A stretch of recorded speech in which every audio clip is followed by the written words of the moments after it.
A 20-year low, South Africa's local business confidence is not looking good, but that's not the sentiment from investors abroad. The country went to the Eurobond market last month with a total of $5 billion worth of bonds being sold.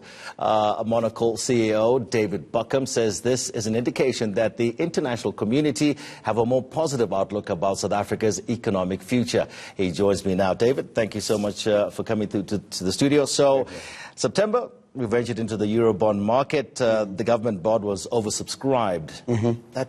Was that a surprise for you? Yes, I think the biggest surprise is the extent of how oversubscribed it was. It was 2.7 times oversubscribed. And they therefore went and issued another $1 billion worth of Eurobonds. So they were planning to do $4 billion to catch up from last year's shortfall of $2 billion. And the February budget of $2 billion. So they, because of the oversubscription, they were able to do $5 billion of Eurobond. In your article in the Daily Maverick, where you speak about this, the government offering itself, which was met by significant demand from foreign investors.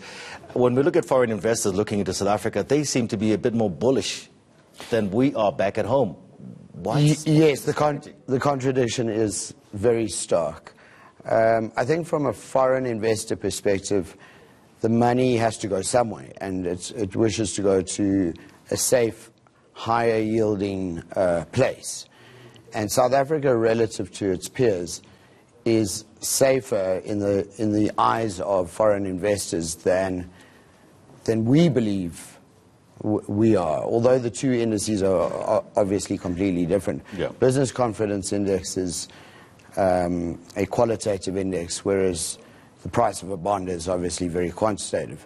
But it is in stark contrast, the fact that But what are they seeing that maybe we're not? They're seeing low probability of default. They're seeing that Moody's is likely to not downgrade us, or even not to push us more negatively towards a downgrade. Yeah. And they're also seeing that the current bonds trading in the market that are hard currency denominated have come down in yield about 160 points since the beginning of the year. So they're seeing safety, but more higher yielding. High yields and risk together? So what I think foreign investors are seeing is that South Africa is relatively safe. Yeah. How much of this has got to do with the president's policy of, he's been out there, okay, this was September, but lately he's been going out there, he sent his emissaries before to tell the world, listen, South Africa is ready for business, we're tackling corruption, we're tackling all of the things that'll make South Africa a better place to invest. Do you think maybe that's also working? Yes, I think there's definitely been a positive impact in the moves made by governments. I think people might internally be frustrated with the pace, but externally they've seen the right move. So the integrated resource plan, whilst it has been very late in the day, this is a move in the right direction. I also think that instead of looking at it from an external perspective, we should also question ourselves internally.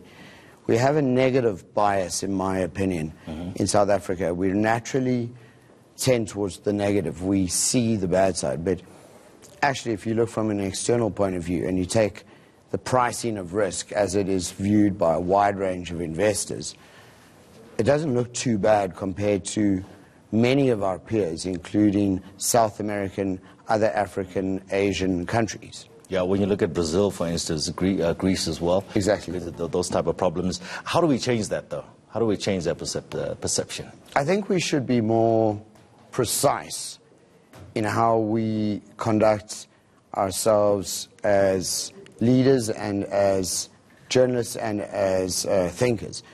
We make sweeping statements that are factually incorrect sometimes, and we tend to go for negative headlines. And I think it affects the total mentality of the country. And particularly in the elite part of the country, we tend to be overly negative, in my opinion.